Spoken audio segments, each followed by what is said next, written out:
look backwards, what we've seen is that the United States has dealt with a very kind of familiar sort of set of issues over the last 10 years or so. Arab-Israeli conflict and traditional security concerns, war in Afghanistan, war in Iraq, and so on. And it's clear that the issues over the next 10 years are going to be very, very different. So, for instance, those wars in Afghanistan and Iraq, the American involvement in them is winding down. From a traditional security standpoint, the big issue right now is Iran and the rise of Iran as a regional power and perhaps as a nuclear power as well. That's something that's been on the radar screen, but it's clearly going to be a big challenge for any new administration that comes in.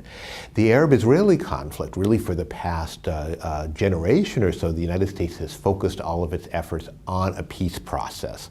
That is some kind of way to get to some kind of Israeli-Palestinian settlement.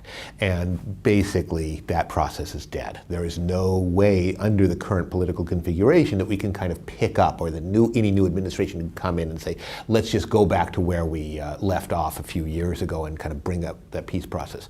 So you've got an Arab-Israeli agenda that's going to thrust itself on any kind of incoming American administration, but without kind of the traditional tools or the diplomatic structure.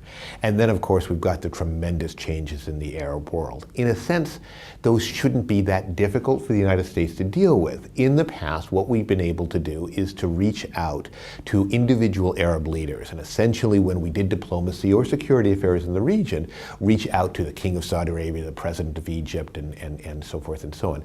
That doesn't work. That's not going to work in the new era when these political systems are in turmoil. Now, I say that shouldn't be hard in theory. And the reason that I say that is that if you take a look at the way the United States deals with other regions where you have working democracies like Western Europe, some places in East Asia, Israel and Turkey, the United States is used to dealing with not simply one specific leader, but with entire political systems and even reaching out to entire societies. We've never had to do that in the Arab world, but we know how to do that with other regions. The problem is we're just not used to it.